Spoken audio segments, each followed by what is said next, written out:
얼마 전 방송에 이러한 내용의 방송이 나간 적이 있습니다. 유리병에 담은 한국 소녀의 꿈.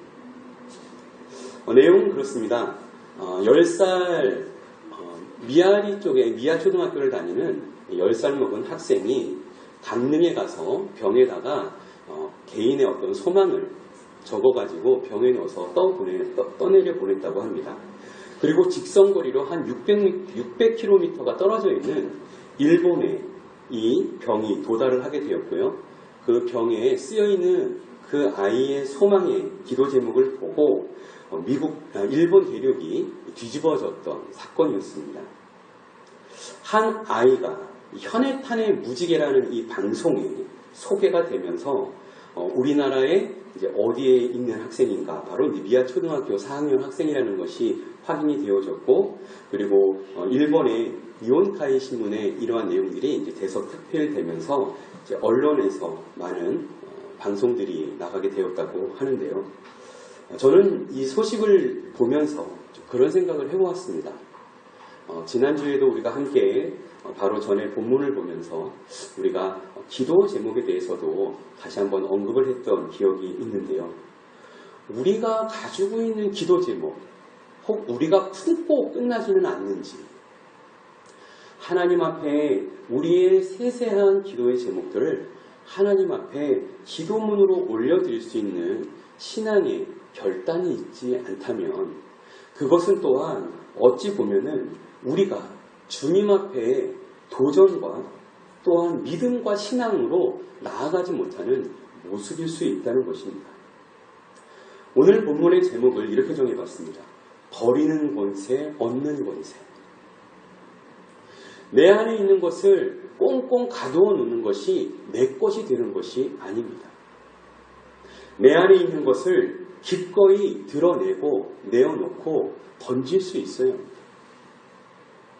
믿는 자의 결단, 그 믿는 자가 떠나보내는 이러한 버리는 선택이 바로 믿음 안에서 하나님께서 이루어 가시는 얻는 권세로 성취되기 때문입니다. 주님께서 우리와 함께 하셔서 이 모든 역사의 주관자로 우리의 삶에 찾아오시고 하나님의 나라를 이루어 가시는 그 주님을 발견하고 따르는 저와 여러분 되어지기를 간절히 소원합니다. 오늘은 지난 시간에 이어서 계속해서 양과 목자의 관계를 통해 버리는 권세, 얻는 권세라는 제목으로 함께 은혜를 살펴보도록 하겠습니다. 함께 읽으셨던 본문 7절에서 10절의 말씀을 보면 예수님께서는 이렇게 자신을 말씀하십니다. 나는 양의 문이라. 이 본문을 말씀하시면서 예수님께서는 특별히 6절의 말씀을 우리가 다시 한번 상기해 볼 필요가 있습니다. 예수님께서 이제 양과 목자에 대해서 설명하시면서 지난 시간에 다루었던 내용을 장황하게 설명을 해주셨어요. 그런데 유대인들은 그 말씀을 들으면서 이 비유에 대해서 이해하지 못합니다. 그 하셨던 말씀이 무엇인지 알지도 못하고 깨닫지도 못하고 이해하지 못하고 있었습니다. 왜 주님의 말씀, 예수님의 말씀하시는데 그 말을 이해하지 못할까요? 우리는 예수님의 말씀, 특별히 비유로 선포되어지는 말씀을 볼 때 이해하지 못하는 경향이 가끔 있어요. 왜냐하면 바로 이러한 부분입니다. 무엇에 집중하고 있는가? 무엇에 관심을 가지고 귀 기울여 듣고 있는가? 우리가 대화를 하다 보면은 상대의 이야기를 경청해서 들어야 할 필요가 있죠. 그런데 대화가 잘 되지 못할 때는 어떤 문제 때문일까요?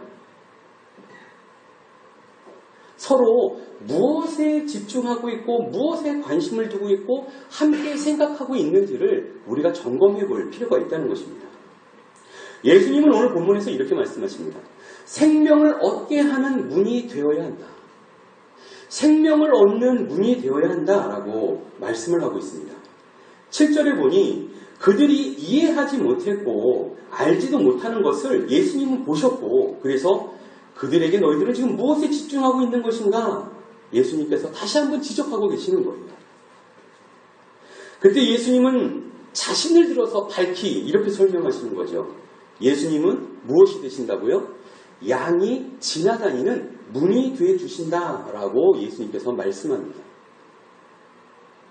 집중하지 못하는 자들에게 양의 문이 되어줄 것이다. 근데 그 양의 문이 어떠한 문이라고 말씀합니까? 바로 생명을 얻게 하는 문이다라는 것이죠. 내가 진실로 진실로 너희에게 말하노니 나는 양의 문이라. 생명을 주는 양의 문이 되어주신다라고 예수님께서는 강조해서 말씀하고 있는 것입니다. 그러나 지금 이 말씀을 듣고 있는 유대인들은 어떤 것에 집중하고 있습니까? 양 우리를 볼 때, 양이 많은 우리를 볼 때 그곳에서 무엇을 생각하고 있느냐는 것이죠. 그들에게는 문이 보이지 않는 겁니다. 어떤 문이요? 어디로 들어가는 문을 말하는 겁니까? 생명의 문, 양의 문이 보여야 되는데 지금 유대인들은 그 문이 보이지 않는 거예요. 그래서 어디로 들어갔다고요? 담을 넘어 들어갔다라고 말씀합니다. 그들의 눈으로 볼 때는 그들이 찾는 문이 보이지 않는 거예요. 아무리 찾아봐도 뒤져봐도 그러한 문이 보이지 않습니다. 그래서 그들은 어디로 들어갔습니까? 담을 넘어 양의 우리에 들어가는 것이 지난 시간에 다루었던 본문의 말씀입니다.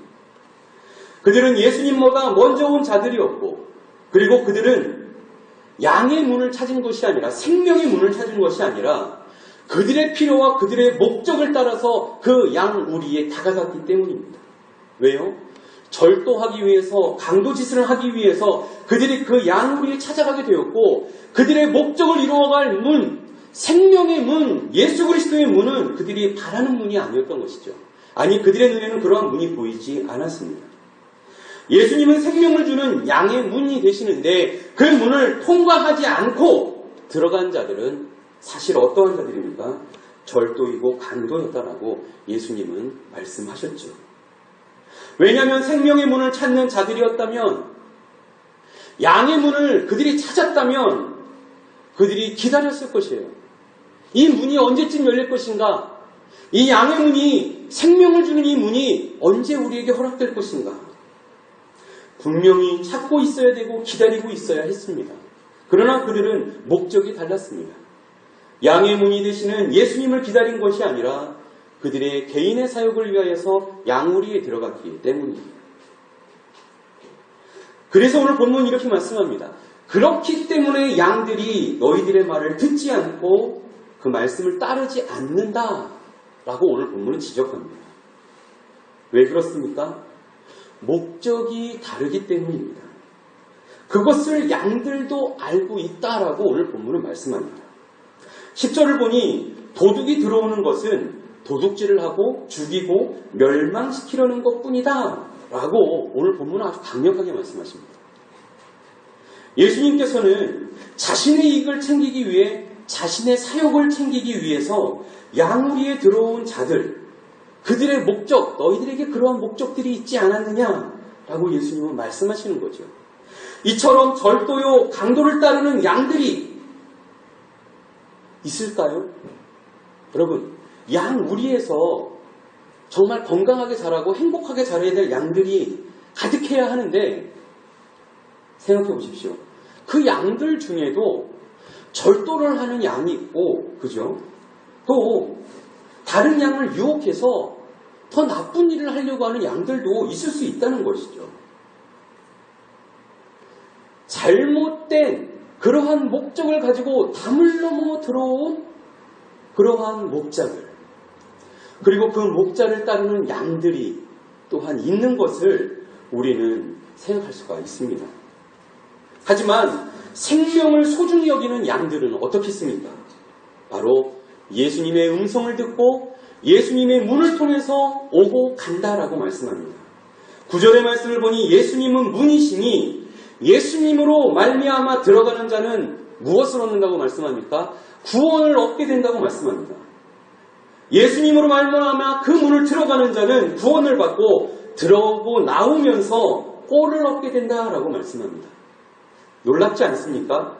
문으로 들락날락하면서 그 양이 꼴을 얻게 되고 유익함을 누리고 그래서 건강하게 되어지고 그 생명이 풍성해진다는 것이죠. 저는 가끔 빵을 사러 빵집에 갑니다. 근데 빵집에 들어갈 때 여러분도 경험해 보셨는지 모르겠습니다. 문 앞에 에어컨을 틀어놓으셔요. 문 쪽에. 그러면 그 문 쪽을 지나갈 때 시원한 바람이 이렇게 붑니다. 한참 빵을 고르고 난 다음에 문 쪽으로 가게 돼요. 나가기가 싫어요. 빵을 이제 들고 탁 나올 때 시원한 바람이 위에서 확 내려오면요. 거기 서 있고 싶은 거예요. 그 자동문이라 열려있는 상태라 이게 뜨거운 공기가 들어오잖아요. 근데 거기 서 있고 싶은 거예요. 왜 그러겠습니까? 시원하니까. 예. 여러분, 양의 문이 되시는 예수님은요, 그저 문으로 끝나시는 분이 아니에요. 그 문은 생명의 은혜가 있는 문이라고 말씀하세요. 예수님의 문으로 들어오는 자들, 그 예수님의 문으로 나가는 자들에게는 생명의 꼴이 그 지나가는 자들에게 부어진다라고 말씀을 합니다. 얼마나 신선하고 얼마나 싱그럽고 얼마나 기쁜 일입니까? 예수님 앞에 나오는 자들에게 이와 같은 하나님의 은혜와 생명의 은혜가 부어진다고 주님은 말씀하고 있습니다. 들어가도 나가도 복을 받는 이 은혜 어디에 있습니까? 바로 예수님에게 있는 거예요. 예수님이 문이 되시고 예수님이 생명의 문이 되시기 때문에 들어와도 나가도 복을 받을 수가 있는 것이에요. 다른 것 때문에 복을 받는 게 아닙니다. 내가 교회에 이만큼을 뭘 했기 때문에 내가 세상에서 보이지 않게 어떤 이러한 수고와 노력과 그러한 좋은 일들을 했기 때문에 그래서 내가 이러한 생명의 은혜를 누리게 되는 것이 아니라 오늘 본문에 보면은 양의 목자가 되시는 예수님을 알고 그 예수님 앞에 나오고 그 예수님을 지나가면 생명이 있다고 말씀하세요. 생명의 꼴을 누린다고 말씀하세요. 이게 성도가 하나님 앞에 교회 앞에 나올 때 누리는 은혜예요. 이거는 주님 앞에 나오는 자는 누구나 오는 은혜이고 누리는 축복인 것입니다. 목자들에게 말씀하십니다. 양의 문으로 들어오라. 담을 넘지 말고 들어오라라고 말씀합니다. 그곳은 생명의 꼴이 제공되어지는 생명의 우리를, 양의 우리를 만들어낸다라고 말씀합니다. 가정에서의 목자는 누구이십니까? 가장에게 주어지는 이 생명의 문을 주님 앞에 누릴 수 있기를 바랍니다. 학교에서의 문은 누구겠습니까? 여러분들이 선생님을 통해서, 교수님을 통해서 이 생명의 은총을 누려야 합니다.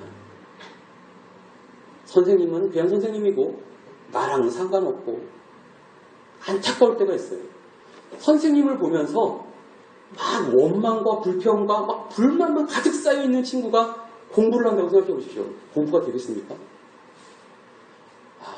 제가 지구과학 굉장히 좋아했는데요. 네. 제가 너무너무 사랑하는 그 과목에 선생님이 오셨는데 핑크색 와이셔츠에 빨간 넥타이를 메고 오신 거예요. 선생님이. 제가 깜짝 놀랐습니다. 기다리고 중학교 들어가면서부터 기다려서 드디어 고등학교 때 이 수업을 받게 됐는데 멋있는 선생님, 남자다운 선생님이 그걸 줄 알았는데 똥통한 선생님께서 핑크색에 빨간색 와이셔츠, 핑크 와이셔츠에 빨간색 넥타이 그리고 멜빵을 매셨어요. 배가 이만큼 나오셨는데 근데 계속 다른 얘기만 하시는 거예요. 지구과학 얘기는 안 하시고. 제가 어땠겠습니까? 마음이 상하더라고요. 손해는 누가 봅니까? 제가 봅니다. 자신이 봅니다. 근데 그 문이 생명의 문이 되고 사랑스러운 문이 되면은요, 그 안에서 생수가 넘쳐요. 내가 저분을 통해서 놀라운 은혜와 사랑과 지식을 얻게 된다고 확신이 있으면요, 그 안에서 놀라운 것들을 얻습니다. 거기서 빼먹는 게 너무 많아요. 그 꼴이 너무 많은 거예요. 우리가 이런 꼴을 누릴 수 있기를 바랍니다. 목적을 상실하는 순간에 그들은 강도, 절도의 자리에 서 있을 수 있다는 거예요. 더 나아가서 우리도 그 강도하는 강도짓에 그 절도하는 절도의 일에 우리가 쓰임받을 수도 있어요. 양들이. 그래서는 안 됩니다. 양과 목자의 관계, 바로 생명의 관계가 잘 유지되고 있는지 자신을 한번 돌아볼 수 있길 바랍니다. 여러분 예수님 믿으시죠? 아멘입니까? 그러면 예수님 안에서 자신을 돌아보셔야 돼요. 생명의 문이 되시는 예수님을 내가 보고 있는가? 내가 이 문에서 생명이 되시는 예수님, 그 예수님을 만나고 있는가? 자신을 다시 한번 점검해 볼 수 있길 바랍니다. 계속해서 11절로 16절의 말씀은 선한 목자와 사꾼 목자에 대해서 더욱 자세하게 말씀을 하고 있습니다. 이제 예수님은 선한 목자와 사꾼 목자를 나누어서 설명하게 됩니다. 여러분 어떤 차이가 있을까요? 저는 본문을 통해서 이러한 점을 발견하게 됩니다. 여러분 리스크 관리 들어보셨습니까? 약간 좀 전문적인 표현이죠. 근데 요즘 초등학생들도 뭐 리스크 관리, 중학교, 고등학교 쉽게 이런 표현들을 하는 걸 제가 들었습니다. 선한 목자와 사꾼 목자의 차이점을 생각해 볼 때 이러한 부분이 아닌가라는 생각을 해봅니다. 위험한 부분들이 있는데 그 위험 요소를 어떻게 관리하고 어떻게 처리하는가에 따라서 선한 목자와 사꾼 목자가 확연하게 갈라지는 것 같아요. 여러분 선한 목자이신 예수님을 살펴보시고 생각해 봅시다. 11절의 말씀을 보니까 이렇게 말씀을 합니다. 예수님은 양의 문이시면서 동시에 선한 목자라고 말씀하시죠. 그 이유가 무엇이냐면 뭡니까? 양들을 위해서 목숨을 버리기 때문이다라고 말씀합니다. 예수님이 양을 치는데 목숨을 버려야 합니까? 얘들아 목마르지? 일로 와. 내가 시원한 뜨끈뜨끈한 피 줄게. 그리고서는 막 이렇게 자신의 피를 막 줘서 지금 이게 희생이잖아요. 예. 자신의 목숨을 예수님께서 이렇게 사용하시는 걸까요? 아니잖아요. 그죠? 왜 목숨을 걸고 목숨을 걸어서 양을 지킨다고 말씀하시죠? 왜 선한 목자는 양을 위해서 목숨까지도 기꺼이 버린다고 말씀하시죠? 양들 앞에서 빨간 피를 보여주는 게 무슨 권위가 되기 때문에 그런 겁니까? 그런 것이 아니에요. 그죠? 왜죠? 양들을 지키는 목자의 마음입니다. 제가 예전에 한번 그런 말씀을 전했던 적이 있습니다. 저희 아이가 의자에서 책상에 이렇게 걸터 선 거예요. 그리고 막 흔들더라고요. 근데 그때 제가 틀에 앉아 있었습니다. 어떤 책상 같은 틀에 앉아 있었는데 그 책상이 고장이 좀 난 책상이었어요. 그 선반처럼 이렇게 새가 걸쳐져 있었는데 제가 이제 거기 앉아가지고서는 이제 말씀 준비를 이렇게 하고 있는데 저희 아이가 거기서 막 이러다가 떨어질 것 같은 거예요. 그래가지고 급기야 제가 위험을 느끼고 탁 튀어나갔습니다. 그때 어떤 상황이 벌어졌냐면 제 허벅지에 그 날카로운 철이 긁히면서 허벅지가 쫙 살이 나간 거예요. 그러고 이제 위험한 줄 알고 막 뛰어갔는데 이 아이가 그 난간에 이렇게 매달려서 대롱대롱 있는 거예요. 떨어지질 않고. 그래서 이제 아이를 이렇게 안고서는 내가 쓸데없이 위험하시다는데 저쪽에서 멋지게 혼자 뛰어왔구나. 저 되게 멋있게 뛰어갔어요. 막 이렇게 의자를 탁 펼치면서 몸을 확 날려가지고 탁 안았는데 얘는 아무렇지도 않고 제 허벅지는 이제 살이 쫙 나가가지고 피가 이렇게 주르륵 흐르더라고요. 한 10cm 정도가 찢어졌습니다. 제 허벅지를 보면서 내가 뭘 한 건가. 그때 그 아이가 좀 아빠가 나를 위해서 몸을 던져서 여기까지 왔구나. 되게 고마워해야 되는 상황인데 아무것도 몰라요. 너무 어려서. 그러고 금방 다른 데 놀러 가버리고 저는 이제 피를 막 닦으면서 이 뭔가 여러분 막 피를 보여야지 내가 사랑하는 게 막 티가 납니까? 그런 게 아니죠. 그러나 선한 목자는요 이것을 보이기 위해서 노력한 것이 아니라 바로 위험한 상황에서 양을 지키기 위해서 목숨을 바친다라는 것이었어요. 이리가 늑대들이 여우들이 어린 양을 잡아가려고 달려들. 그런데 17절 보니 우리에 들지 않은 양들을 얻기 위해서 목자는 무엇을 한다고요? 자신의 목숨을 버린다고 말씀합니다. 예수님이요 자신이 선한 목자인데 무엇을 위해 목숨을 바치고 버린다고 말씀합니까?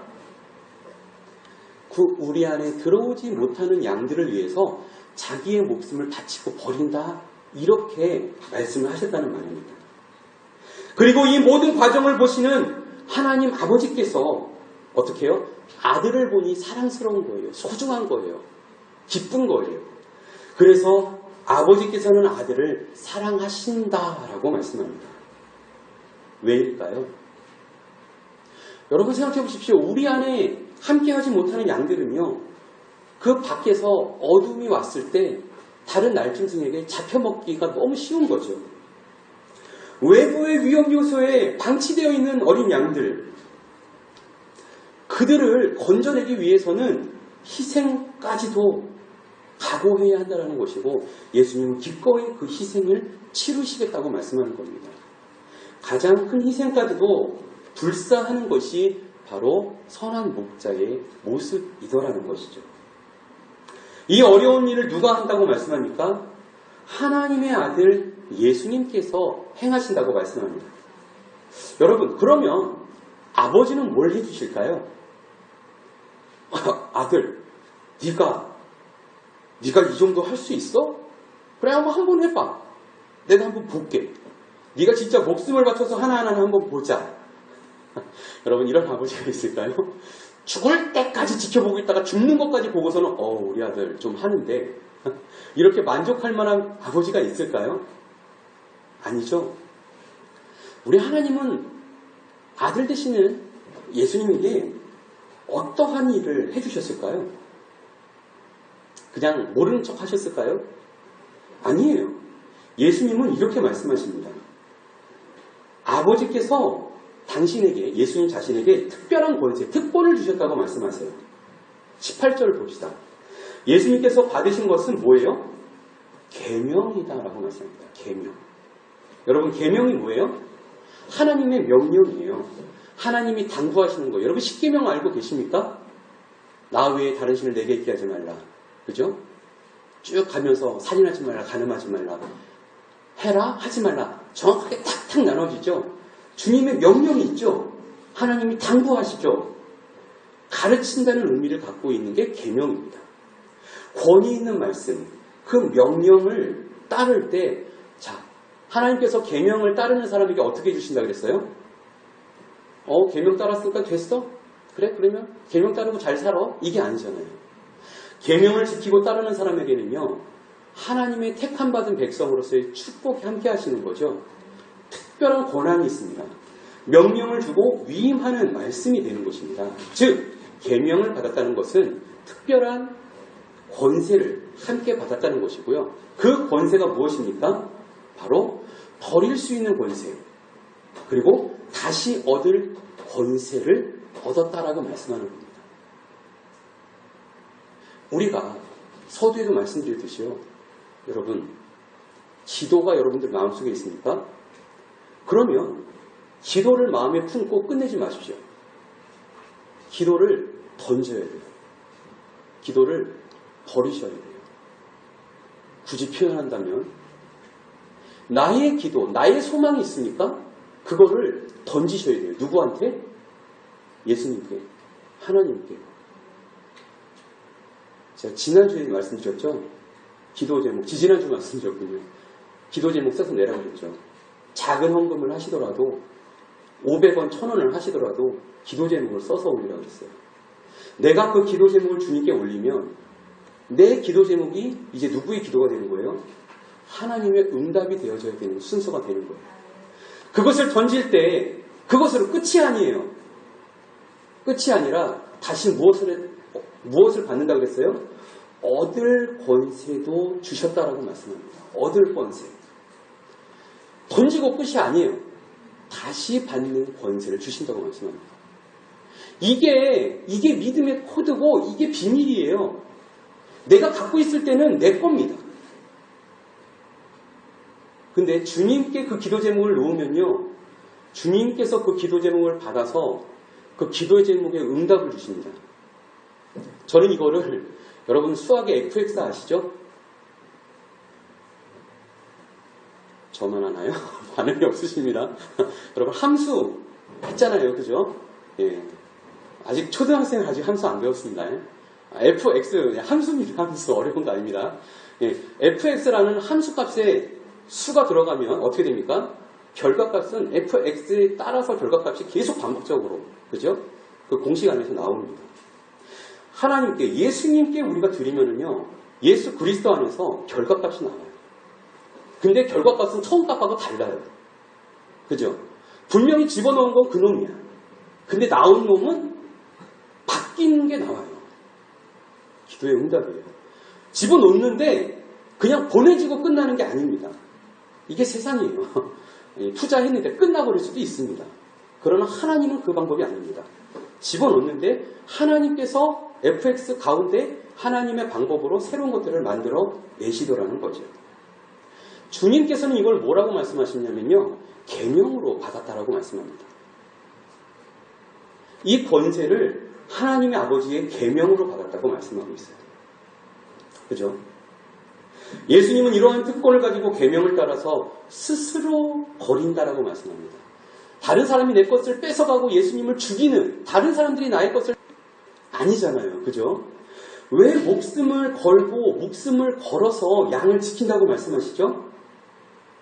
왜 선한 목자는 양을 위해서 목숨까지도 기꺼이 버린다고 말씀하시죠? 양들 앞에서 빨간 피를 보여주는 게 무슨 권위가 되기 때문에 그런 겁니까? 그런 것이 아니에요. 그죠? 왜죠?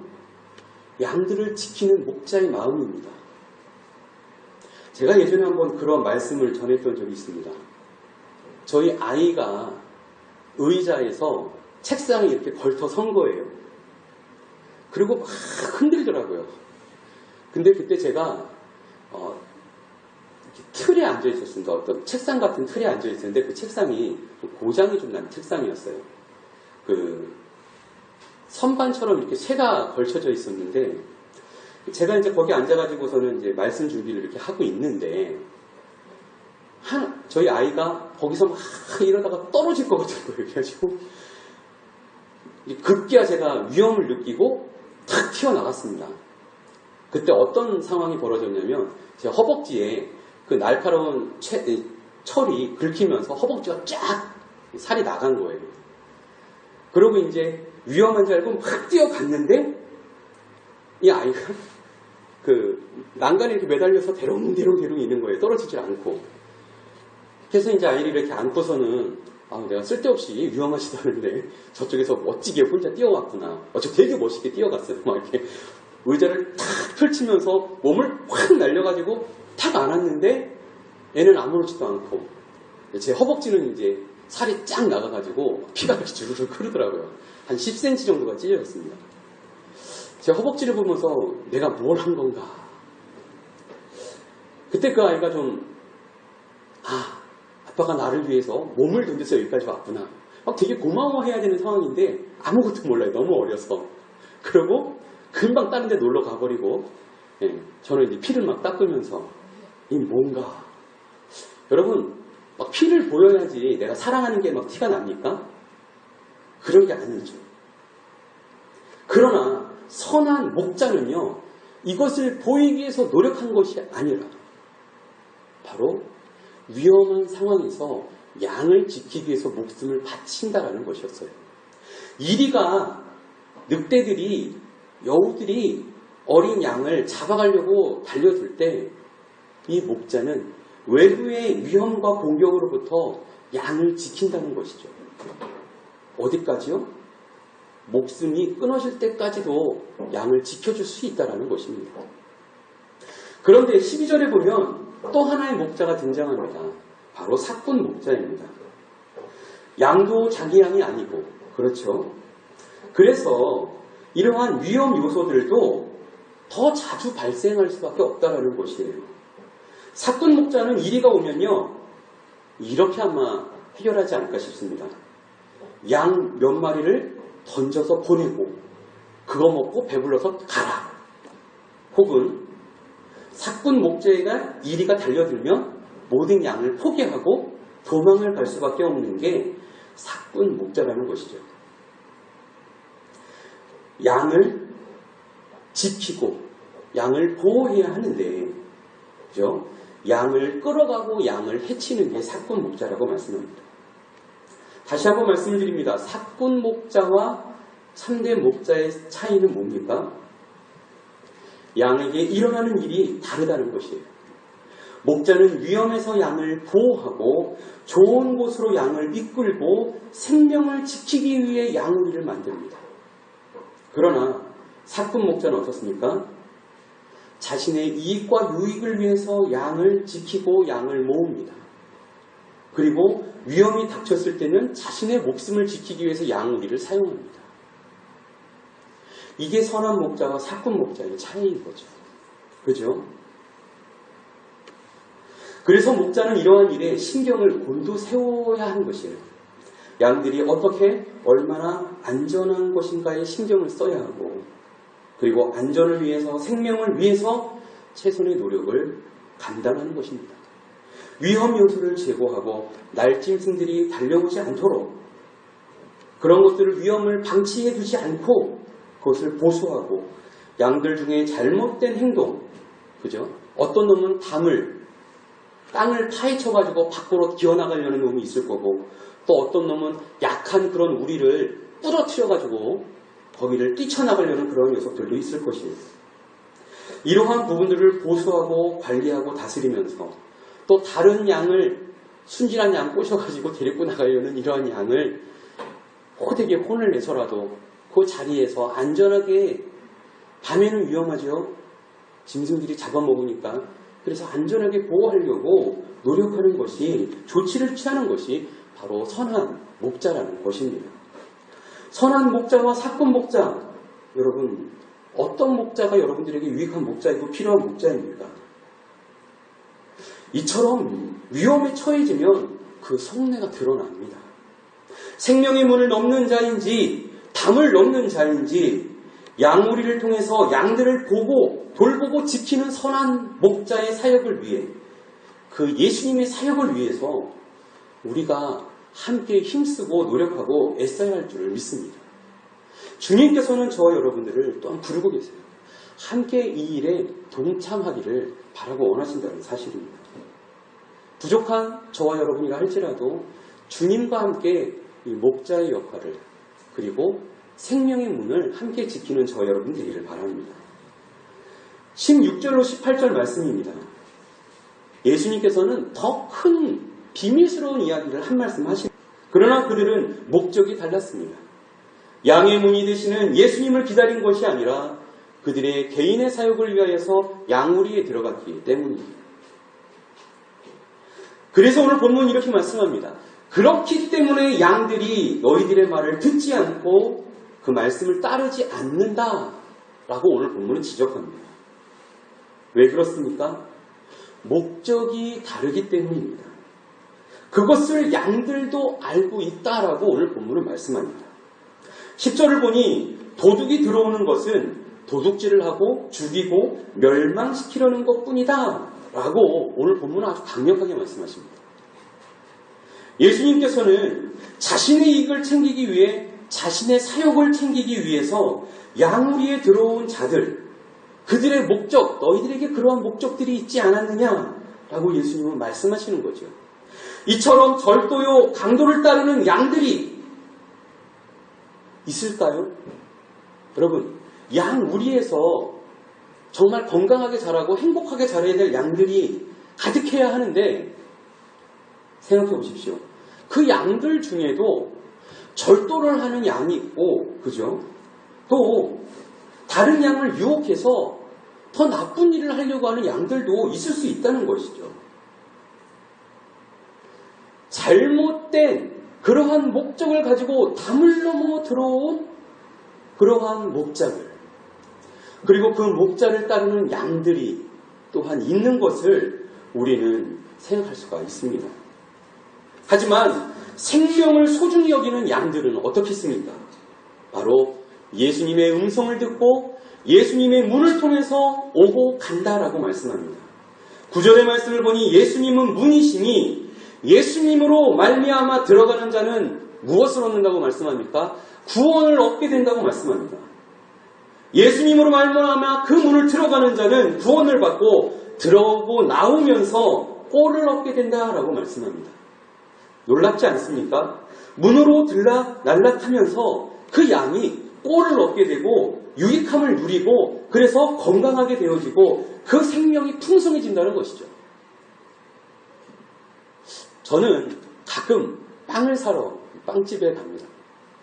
근데 빵집에 들어갈 때 여러분도 경험해 보셨는지 모르겠습니다. 문 앞에 에어컨을 틀어놓으셔요. 문 쪽에. 그러면